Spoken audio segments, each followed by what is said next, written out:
അച്ഛനും മകളും വള്ളത്തോൾ മുമ്പ് വായിച്ചതാണ്, ഒന്നുകൂടി വായിക്കുന്നു. ഭർത്യപരിതൃപ്തയായ ശകുന്തള പുത്രനോടുകൂടി കശ്യപാശ്രമത്തിൽ വസിക്കുന്ന കാലത്ത് ഒരു ദിവസം വിശ്വാമിത്ര മഹർഷി കശ്യപ മഹർഷിയെ കണ്ടു വന്ദിപ്പാനായി ശിഷ്യനായ ശുനശ്ശേഫൻ ഒന്നിച്ച് അവിടെ ചെല്ലുന്നു. ഗുരുപാദരെ കാണാൻ അവസരം അറിഞ്ഞു വരുന്നതിനായി ശിഷ്യനെ പർണശാലയിലേക്ക് അയച്ചു വിശ്വാമിത്രൻ. ആശ്രമ സമീപത്തുള്ള ഒരു അശോകത്തണലിൽ കാത്തു നിൽക്കുമ്പോൾ ഞാൻ കാട്ടിത്തരാമേ മുത്തച്ഛനെ എന്ന് പറഞ്ഞുകൊണ്ട് സുകുമാരകാരനായ ഒരു കൊച്ചുകുമാരൻ അദ്ദേഹത്തിൻ്റെ സമീപത്ത് പാഞ്ഞെത്തുന്നു.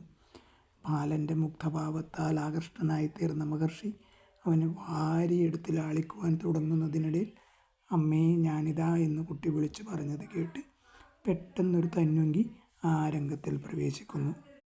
മുഷിഞ്ഞ വസ്ത്രങ്ങളും മെടിഞ്ഞ വാർക്കൂന്തലും മെലിഞ്ഞ ലാവണ്യിക ഭൂഷമാമുടലുമായി അത്തലിൻ സ്വരൂപം പോലാ വന്ന യുവതിയെ കണ്ടപ്പോൾ വിശ്വാമിത്രന് പെട്ടെന്ന് രൂപസാദൃശ്യത്താൽ അവൾ സാക്ഷാൽ മേനക തന്നെ എന്ന് തോന്നിപ്പോകുന്നു. പിന്നീട് മഹർഷി ചോദിച്ചതനുസരിച്ച് അവൾ വിവാഹപര്യന്തമുള്ള തൻ്റെ പൂർവ്വചരിത്രം പറഞ്ഞപ്പോൾ മേനകയിൽ തനിക്ക് ജനിച്ച പുത്രിയാണവളെന്നറിഞ്ഞ് അദ്ദേഹം അത്ഭുത സ്നേഹാനന്ദ വശങ്കനായി ഭവിക്കുന്നു.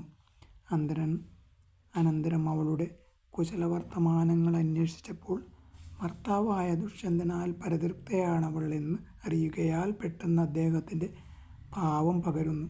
ക്രുദ്ധനായ വിശ്വാമിത്രൻ സ്വപുത്രിയെ അവമാനിച്ച ദുഷ്യന്തനെ ശപിക്കുവാൻ ഒരുമ്പെട്ടപ്പോൾ പതിദേവതയായ ശകുന്തള അച്ഛനെ അനുനയ വാക്കുകൾ പറഞ്ഞ് ശമപ്പെടുത്തുന്നു.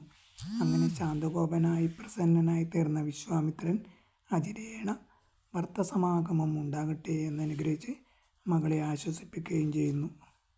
ഇതാണ് അച്ഛനും മകളും എന്ന ഖണ്ഡകാവ്യത്തിലെ പ്രതിപാദ്യ വിഷയം. ഈ പ്രതിപാദ്യ വിഷയത്തിൻ്റെ വൈചിത്ര്യവും ഘടനാസൗഷ്ഠവും സഹൃദയന്മാർക്ക് സ്വയം വേദ്യമായിട്ടുള്ളതാകയാൽ തദ്ദേശികമായ പ്രപഞ്ചനം ഇവിടെ ആവശ്യമായി തോന്നുന്നില്ല. പൗരാണികമായ പശ്ചാത്തലത്തിൽ നിൽക്കുന്ന ഇങ്ങനെയുള്ള പ്രതിപാദ്യ വിഷയം കൽപ്പിച്ചതിനെപ്പറ്റി മാത്രം രണ്ടു വാക്ക് പറയേണ്ടതുണ്ട്. സാഹിത്യം സമകാലീനങ്ങളായ സാമുദായിക പ്രമേയങ്ങളെ വിഷയീകരിക്കണമെന്നുള്ള വാദം തലയുയർത്തുവാൻ തുടങ്ങിയിട്ടുള്ള ഇക്കാലത്ത് കാവ്യനിർമ്മാണത്തിന് പുരാണേതിഹാസങ്ങളെ സ്വീകരിക്കുന്നതിൽ ആക്ഷേപമുള്ളവർ പലരുമുണ്ടായിരിക്കാം. ഇന്നത്തെ ലോകത്തിൽ ഇന്നത്തെ ജനസമുദായത്തെ സംബന്ധിച്ചുള്ള എത്രയോ അധികം വിഷയങ്ങൾ